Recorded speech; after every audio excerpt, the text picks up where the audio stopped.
Flexibility, I think, is key in being able to keep that spark and keep that interest, because if you're really going to be able to meet youth where they're at, there has to be some type of flexibility, I think, built into that. But being able to meet a youth where they're at in life, again, it's very broad. That's something that is exciting, because you have all the tools and you're able to exercise different types of tools at different circumstances. And so by doing that, you can create interest, I think, within that youth. And that's the goal, for them to have that spark. There's a place in Southern Oregon filled with gorgeous natural beauty, friendly yet independent people, and a mild, comfortable climate. That place is called Grants Pass. These are the stories of the people that live and work in Josephine County. These are the movers and shakers that make this place the best. This is Grants Pass VIP.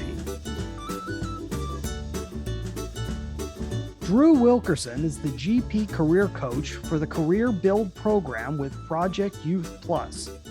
Coming from serving in public schools for the past 7 years, Drew is still active in athletics. He's very much youth-centered and goal-oriented. Drew Wilkerson, welcome. Really appreciate it, Brian. Thank you very much. I'm looking forward to this. Yeah, no, I'm really happy to have you here. We met over at the Chamber of Commerce, and we've been talking about getting together for a while, so this is great to have you here. Why don't you let everyone know more about who you are and where people might know you from? Sure. Kind of like in that intro, having spent a number of years in the public schools, you get to know, I think, quite a few people in there, and working with students in a wide variety of ways. And so by getting connected with College Dreams, now Project Youth Plus, I get to continue, I think, just different ways of serving youth and working with people that are very like-minded and trying to meet people where they're at in all different walks of life, and trying to help them, I think, just take the next step towards their goals, kind of making it a reality. Not everyone fits the same type of shoe. And so it's always an adventure. Coming from that background and within the schools, again, you get to know quite a few people serving youth, but then also now in the nonprofit world, and where we get to expand our borders in different ways to serve youth, but also how we do it at the same time. Two different worlds. We got the public schools and education route. We got the nonprofit world. Definitely two different worlds, but different ways of serving. And that's really where the heart is. Within the schools, I still serve as an athletic director at a middle school. And so that's an avenue where, and different types of folks that you cross paths with. And so a couple different hats that I wear just in general, but the focus is the same. At the end of the day, whoever walks through the door, that's who we're serving. And that's why we're here. For someone that has absolutely no idea what Project Youth Plus is and everything else that you do, why don't you give them a synopsis? Sure. Project Youth Plus recently changed their name within the last year from College Dreams. So name change, same focus though. And kind of on a side note, when I was in the schools, we would cross paths with the College Dreams folks. And so it was super neat to be able to do that. But just in its whole, Project Youth Plus, we prepare just low income, first generation, maybe underrepresented youth to thrive in just schools, career, and just in general. So there's a lot of ways that we can do that. And we have a staff that is just so multi-talented, I think, with the gifts that they bring to the table, and where we can really have unique, I think, relationships, I think, with our youth, preparing them, challenging them, and hopefully strengthening them to believe in themselves.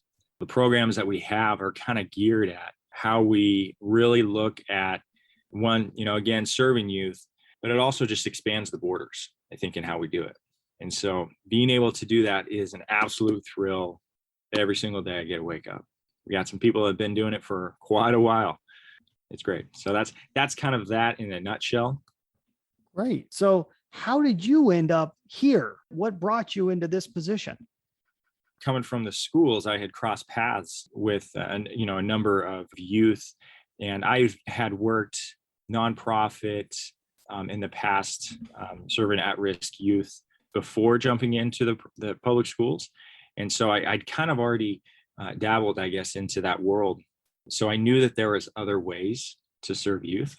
And so I always just kept that in the back of my head.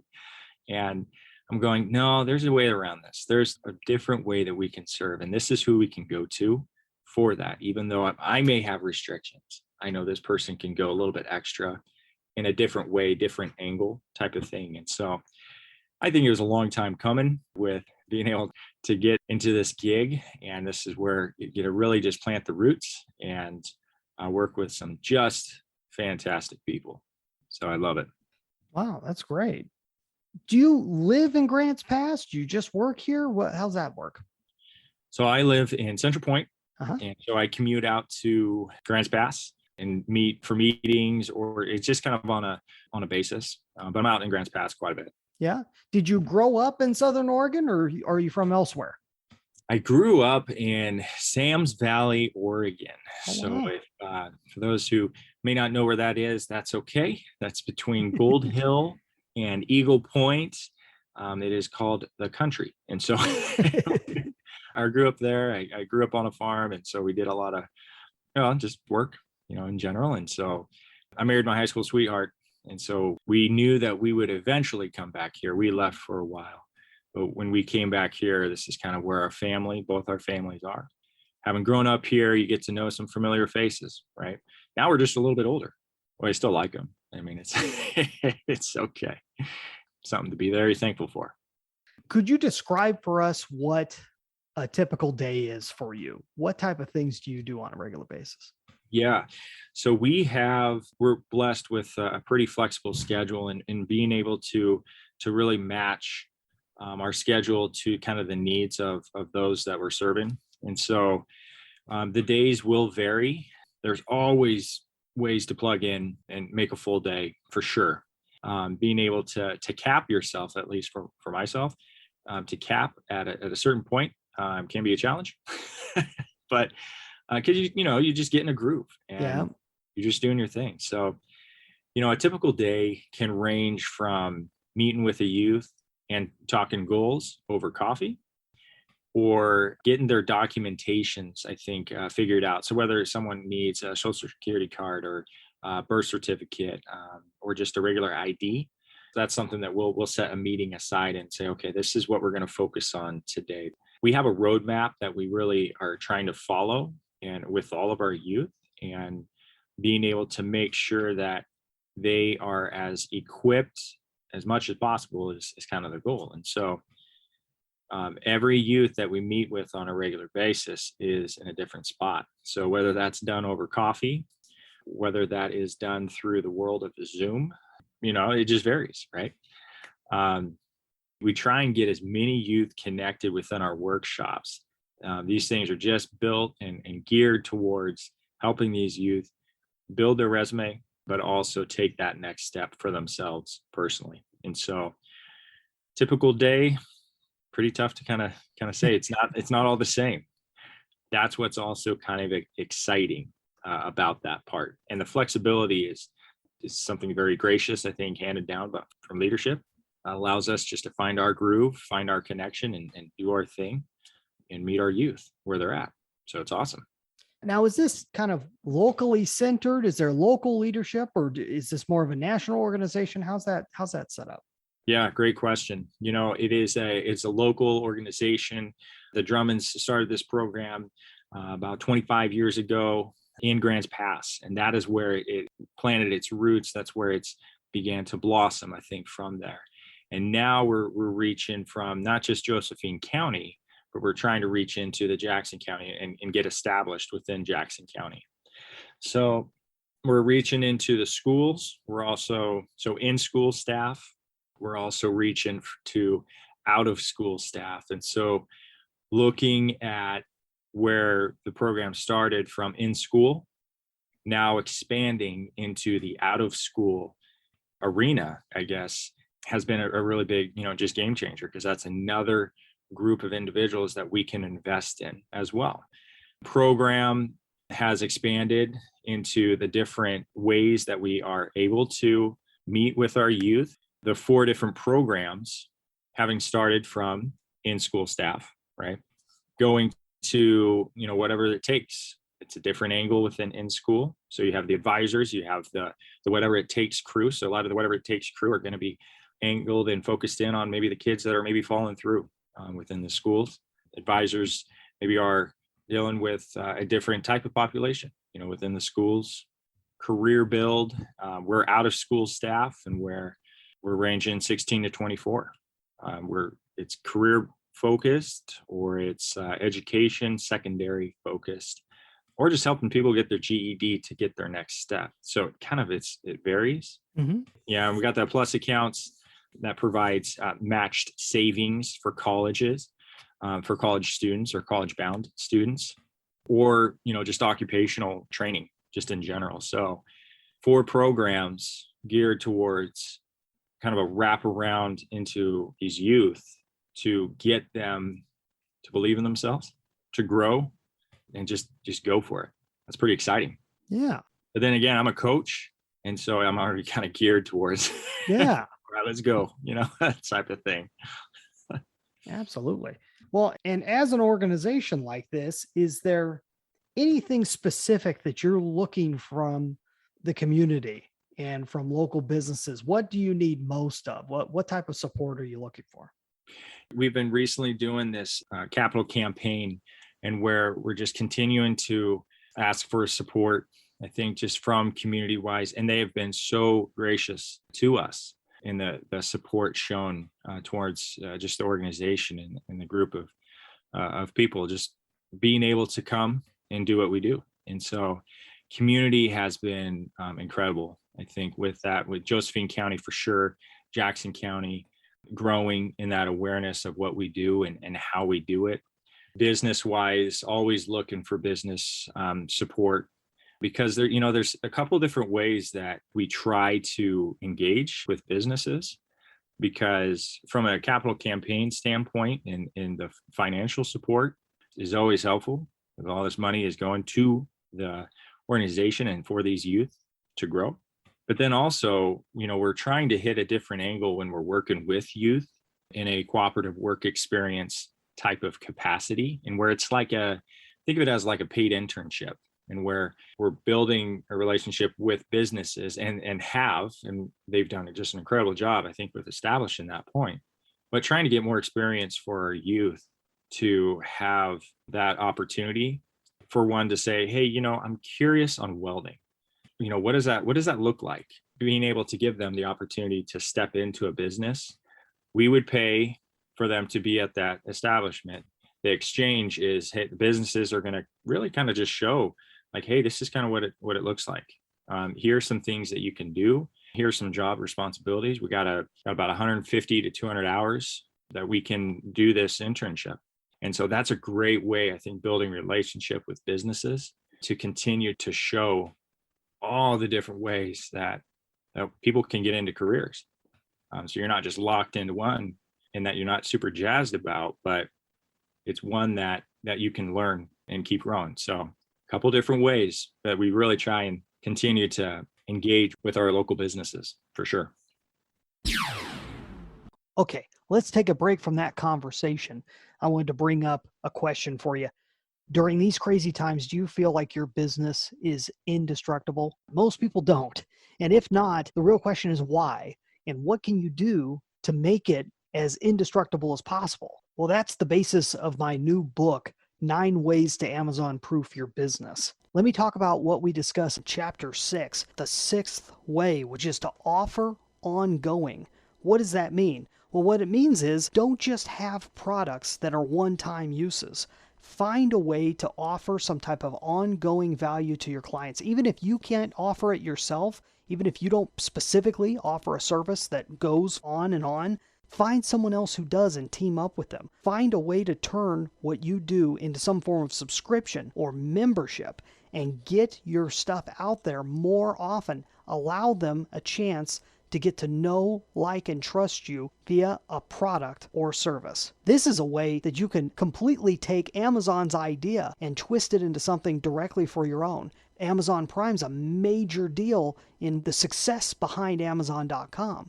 You can get it to work for you even if you just work on a local level. but I also have 8 other ways to Amazon proof your business. Basically, the idea of making it competition proof to even someone as big as Amazon.com. So if you'd like to get your hands on a free copy of my book, go to AmazonProofBook.com. Sign up and you will get a free copy and get the chance to purchase a physical copy of it for a special price. In addition to that, if you happen to be in the Josephine County area or nearby and you're looking to have a speaker come and discuss these type of issues with your organization, club, or group of friends, then I have a limited calendar that I may be able to fit you into. Go check out brianjpombo.com/speaking and fill out the application. We'll be sure and get back to you on that. And now let's get back to our show. What do you like most about this organization and the work that you specifically do? What do you like most about your position? Probably the flexibility. Flexibility, I think, is key in being able to keep that spark and keep that interest, because if you're really going to be able to meet youth where they're at, there has to be some type of flexibility, I think, built into that, which is great. But being able to meet a youth where they're at in life, again, it's very broad. That's something that is exciting, because you have all the tools and you're able to exercise different types of tools at different circumstances. And so by doing that, you can create interest, I think, within that youth. And that's the goal, for them to have that spark, but also think outside the box. And that's exactly what this organization does. And so I think it's inspiring to look at, even on the website. Do a great job with being able to show that inspiration. But these are real life, situations. And so the flexibility piece, I think, is key to create that spark with people's interest and being able to grow. So that's what I love. Right on. That's great. On the flip side, if there was one thing that you can change about what you do or the surrounding area of what it is that you do, what would that be? That's a tough question. I work with a lot of staff members that are just naturally geared to be proactive. I don't know if I would really change anything right now. I would probably continue to get the awareness of the organization out to local businesses in both Josephine, Jackson, but I forgot to mention even too, Douglas County, as well. Mm-hmm. So kind of expanding the borders, not to overstretch us, but to continue reaching youth.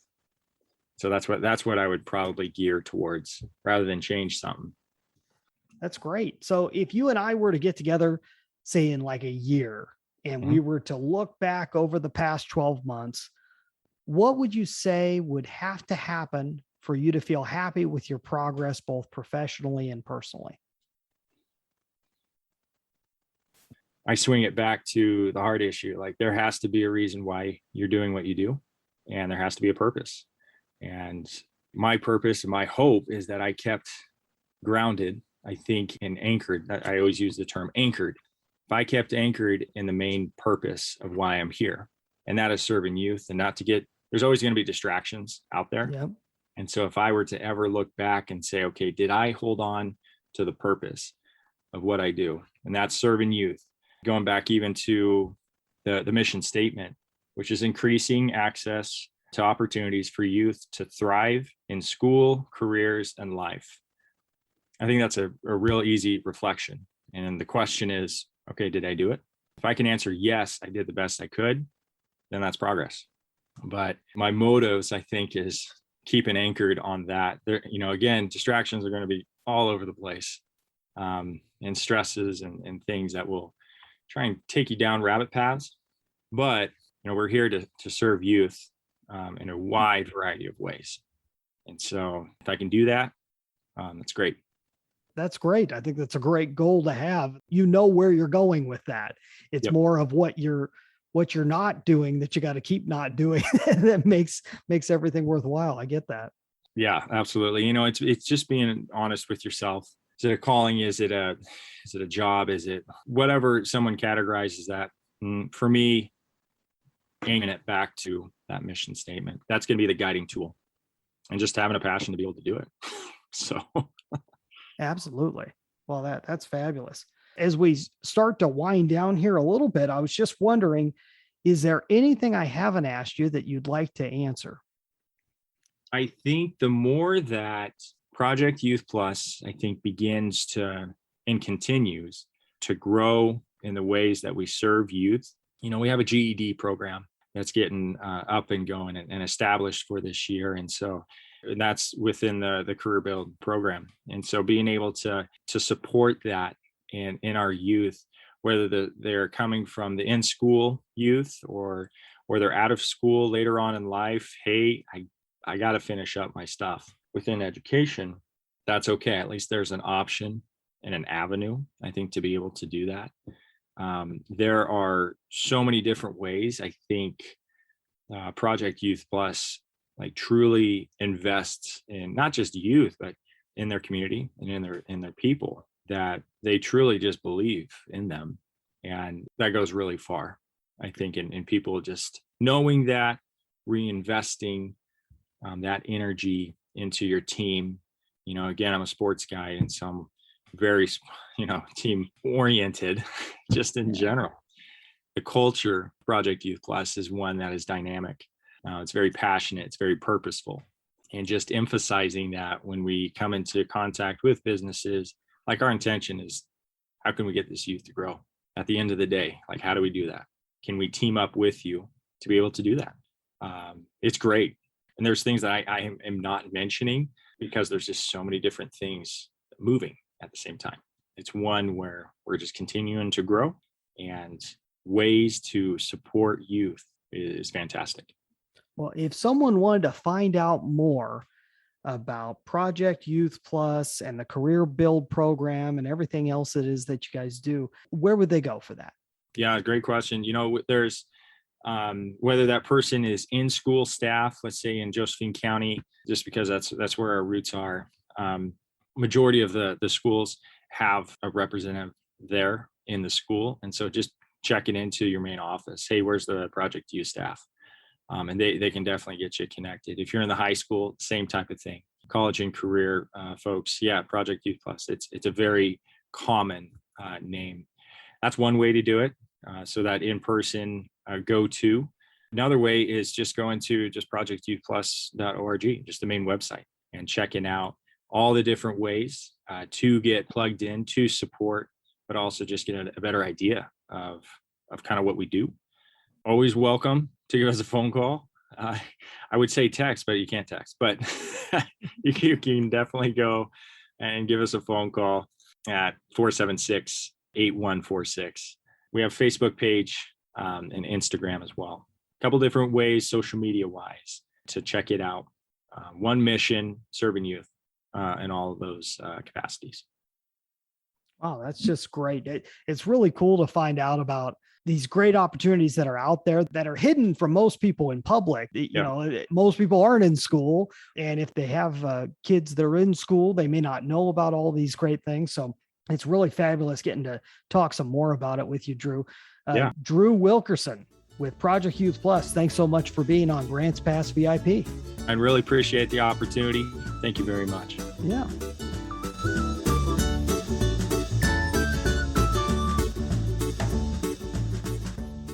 Well, it was really great getting to talk with Drew. So as I said, we had met earlier, and he's just an all-around nice guy. He really is. We got to talk a little bit before and a little bit after the recording that you've already heard. And he's just as genuine and easygoing as he is during our conversation. That's really cool. And the fact that he is giving his seal of approval with the people that work with Project Youth Plus, I have a lot of trust in that based on the fact that I have a lot of trust in Drew. And he gave us a very brief overview of what seems to be a very large, robust program with a lot of different pieces to it. And it's really cool to be able to hear that. I'm sure that many of you here, this is the first time that you've heard of this before, and I'm going to suggest that you dig in deeper. One of the things that me and him discussed is I have experience in high school working with programs that help prepare people for the workforce. One specifically was I was involved with Future Farmers of America when I was in high school. Even though I wasn't planning on being a farmer, there were so many other pieces of that that helped you to either go into business for yourself or work with others as an employee, that it was extremely useful to me to be able to go through that program, even though it was extracurricular. And I see the same great things available here with Project Youth Plus. Now, I've never worked directly with them. Everything that I've learned about them is the same things that you learned today. So I'd love to hear some more about it, and I can't wait to see what they're doing in the future. Join us again on the next Grants Pass VIP, brought to you by the team at brianjpombo.com, helping movers and shakers in Southern Oregon and beyond stand out. That's brianjpombo.com. If you or someone you know would like to be a guest or a sponsor on Grants Pass VIP, go to grantspassvip.com/contact. Guests who appear on the show do not necessarily endorse the opinions of the host or sponsors. Our theme music is Funshine by Kevin MacLeod. Our host is a Grants Pass resident and business strategist, Brian Pombo. I'm executive producer Sean E. Douglas. Until next time, live road and have fun.